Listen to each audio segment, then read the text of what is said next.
Como será o cérebro de pessoas que chegaram ao topo de suas áreas? Pessoas como o GeoJ, Rebeca Andrade, Anitta, Luiz Barsi. Pessoas de áreas completamente diferentes, mas todos extremamente reconhecidos pela sua disciplina completamente acima da média. E ficando comigo aqui nos próximos minutos, você vai sair daqui com 3 coisas. Primeiro, você vai entender o que essas pessoas fizeram para ter essa disciplina tão acima da média. Segundo, porque apenas copiar a rotina dessas pessoas ou depender apenas de força de vontade não é a melhor estratégia. E terceiro, como replicar o que realmente funciona para eles na sua vida, estimulando uma parte específica do seu cérebro. Oiê, eu sou o Rodrigo Reichmann e nesse vídeo eu vou te mostrar o que a neurociência já encontrou sobre disciplina e porque a forma como a maioria das pessoas tenta desenvolver ela está incompleta. E se você quer sair desse vídeo entendendo a sua disciplina de uma forma como nunca te explicaram antes, já curte esse vídeo, compartilha com seus amigos para continuar recebendo cada vez mais conteúdos como esse. Existe uma crença que quase todo mundo carrega sobre disciplina e ela soa mais ou menos assim: eu sou fraco demais, por isso não tenho disciplina, ou não tenho força de vontade, por isso não tenho disciplina. Só que essa explicação nunca fecha de verdade, porque a pessoa se acha muito preguiçosa para estudar, mas consegue ir para academia todos os dias.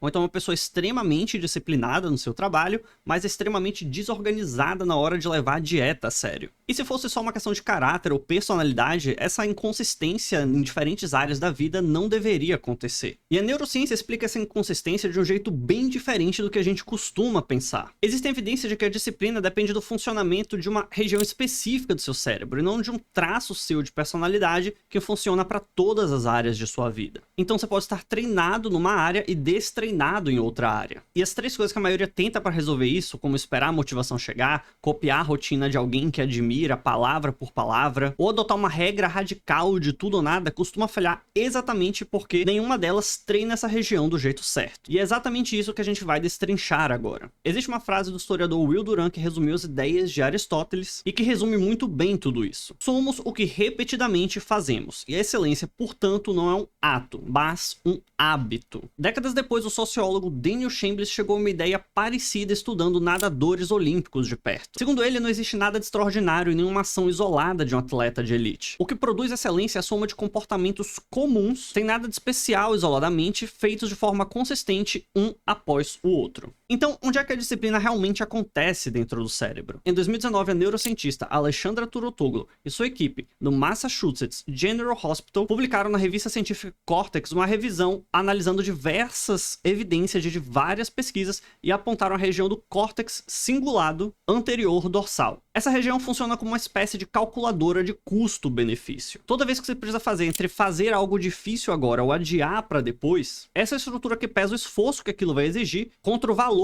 que aquilo entrega. E o mais interessante desse corpo de pesquisa é que essa região se comporta parecida com um músculo. Ela não cresce quando você faz algo fácil ou prazeroso. Ela cresce especificamente quando você faz algo que gera uma resistência real, algo que é realmente difícil para você fazer. Isso ajuda a explicar, por exemplo, por que atletas de elite têm essa região do cérebro mais desenvolvidas e também explica por que ela parece maior em pessoas que estão no meio de um processo difícil, como em emagrecimento, quando comparado a pessoas que já estabilizaram sua rotina ao longo dos anos. O esforço é o estímulo, e sem ele, a região não recebe o sinal necessário para crescer. É por isso, inclusive, que muitas vezes você consegue treinar pesado durante 5 vezes na semana, mas procrastina para fazer uma simples tarefa do seu trabalho. Ou o contrário, ser extremamente disciplinado no seu trabalho e nunca conseguir manter uma rotina de exercícios físicos. Não são 2 pessoas diferentes dentro de você, é a mesma estrutura, só que trabalhadas em contextos diferentes. Onde você já insistiu, apesar do desconforto, ela está mais desenvolvida. Por outro lado, onde você sempre evitou o desconforto, ela está enfraquecida. E isso não tem nada a ver com quem você é como pessoa. Só que sabendo disso, surge uma pergunta prática. Se essa estrutura só cresce com esforço, como que a gente faz para começar, se boa parte da resistência está justamente em dar o primeiro passo? Aqui tem uma técnica simples e que funciona bem na prática, que se chama a regra dos 2 minutos. A lógica é a seguinte: ao invés de você se comprometer com a tarefa inteira logo de cara, você vai se comprometer a fazer ela apenas durante 2 minutos. Se você vai estudar um assunto que você não gosta, se comprometa a ler apenas os 2 primeiros minutos. Depois você decide se continua ou não. Se você vai para academia, o seu compromisso é simplesmente se vestir para ir à academia e se dirigir até a porta, que aí já conta os 2 minutos. O motivo disso funcionar tem tudo a ver com o que a gente acabou de ver no passo anterior. O maior custo para essa calculadora de esforço não está na tarefa inteira, está no ato de iniciar a tarefa. Uma vez que você tem entrado no comportamento, ainda que tenha sido só por 2 minutos, você já iniciou aquela atividade, então a inércia vai começar a trabalhar ao seu favor para que você continue fazendo ela até o final. Reduzir o compromisso inicial reduz exatamente o custo inicial inicial para você executar aquela tarefa. E isso facilita a decisão de começar, ainda que você não tenha motivação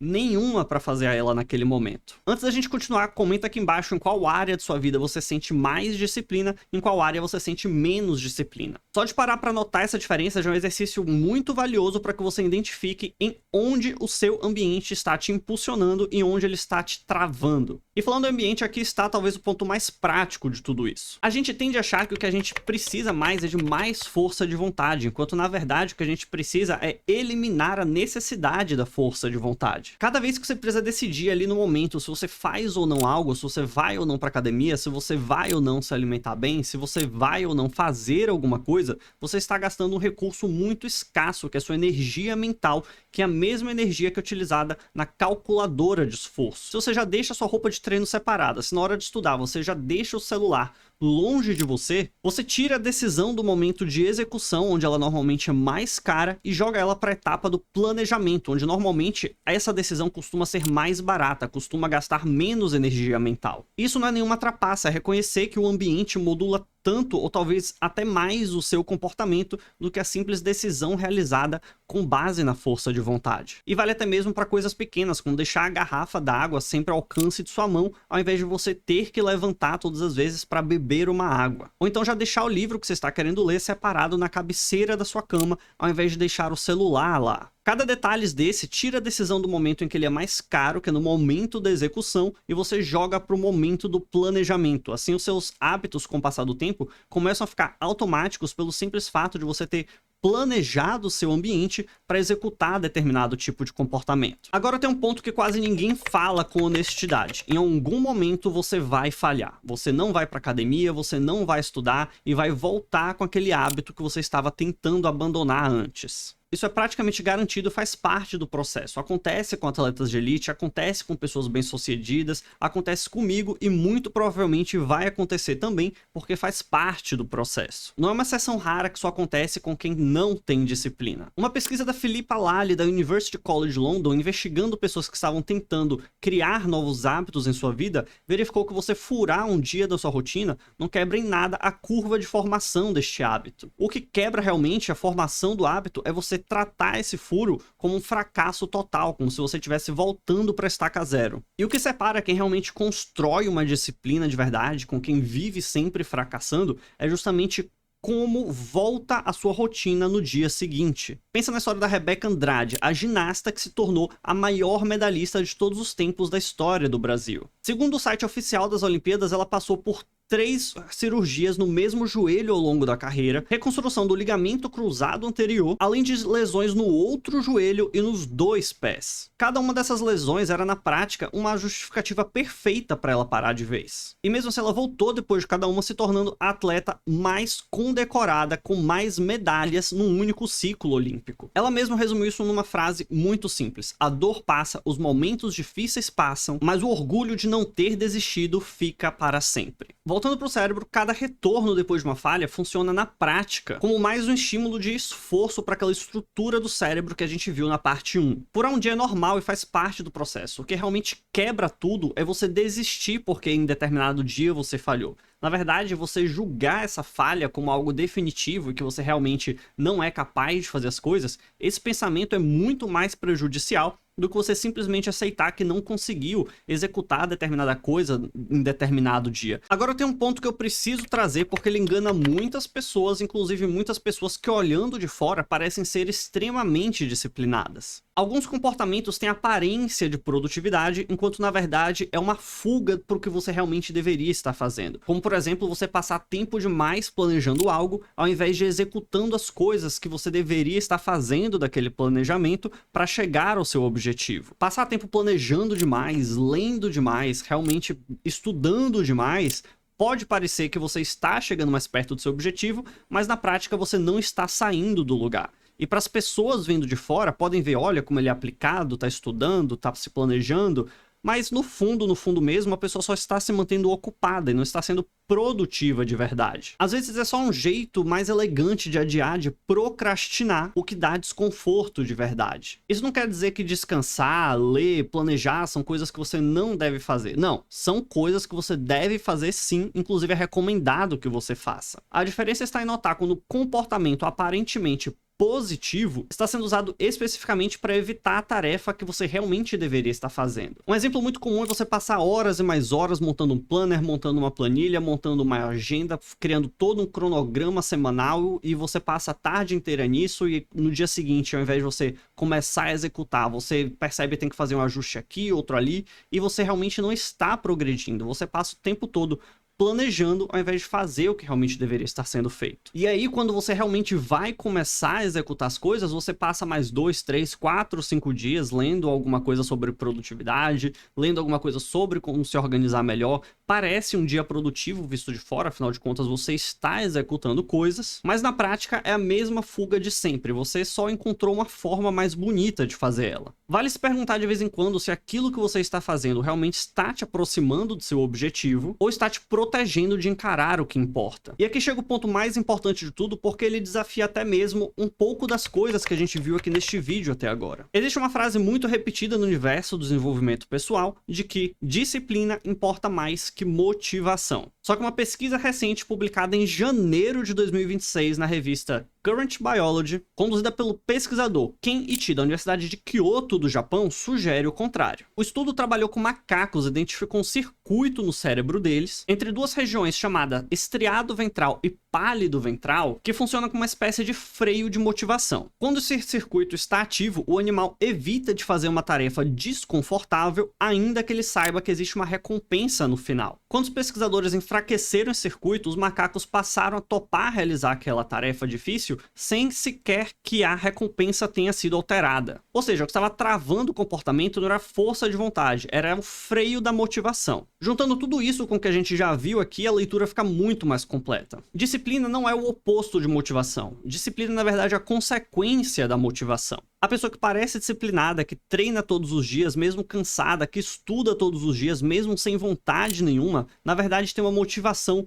muito forte por detrás para conseguir executar isso mesmo em situações adversas. Um motivo que talvez nem esteja tão claro assim para a pessoa ainda, mas que é forte o suficiente para manter o freio da motivação fraco e assim ela consegue manter o hábito que ela deseja manter. Então, antes de você começar a se cobrar ter mais vontade, ter mais força de vontade, vale a pena você parar em 1 minuto, 2 e pensar em qual que é o real motivo pelo qual você quer ter mais disciplina para executar aquela ação. Porque sem esse motivo, você está apenas tentando implementar algo na sua rotina sem mandar o sinal correto para o seu cérebro do porquê você deveria estar fazendo aquilo. E não precisa ser um motivo muito grandioso, como vou estudar 8 horas por dia porque eu quero passar num concurso público para dar uma vida melhor para mim e para minha família. Não precisa ser algo assim. Pode ser um motivo pequeno, desde que seja genuinamente seu. Algo como simplesmente quero me exercitar para conseguir subir escadas no meu dia a dia, ou então para ter mais disposição para brincar com meu filho no final do dia. O mais importante é que essa motivação, esse motivo tem que ser seu. Tendo esse motivo, fica muito mais claro para até mesmo em situações adversas, onde você vai estar sem força de vontade, mas a sua disciplina vai te manter ali nos trilhos, porque você vai estar sempre lembrando do seu motivo. A disciplina, então, tem um endereço físico no seu cérebro, uma região chamada córtex cingulado anterior dorsal, que funciona como uma calculadora de esforço e que cresce principalmente em situações de desconforto e não de prazer. Você reduz o atrito antes de começar, utilizando a regra dos 2 minutos, ajusta o ambiente antes de tentar ajustar a força de vontade, entende que furar um dia não quebra o progresso em nada desde que você volte rápido depois para ele. Fica atento para não confundir uma aparência produtiva com uma fuga do que você realmente deveria estar fazendo. E por fim, entende que para você ser uma pessoa realmente disciplinada, você tem que ter um motivo pelo qual você tem que ser disciplinado. Um motivo que você carrega que vai te fazer o que tem que ser feito até mesmo em situações adversas. Sendo assim, você nunca tem que travar uma luta contra a sua própria força de vontade. Se você quer parar de depender de motivação passageira e construir uma rotina que funcione até mesmo nos seus dias mais difíceis, estou deixando aqui na descrição e também no comentário do fixado o Rotina Antifalha. uma estrutura pensada para que você consiga manter hábitos de pé, implementar novos hábitos na sua vida, ao mesmo tempo que você elimina hábitos ruins, mesmo quando a motivação não aparece. Espero que esse vídeo tenha sido útil para você. Não esqueça de deixar o like, compartilhar com os amigos e comenta aqui embaixo qual foi o insight mais valioso que você teve aqui desse vídeo. E agora eu te vejo no próximo vídeo.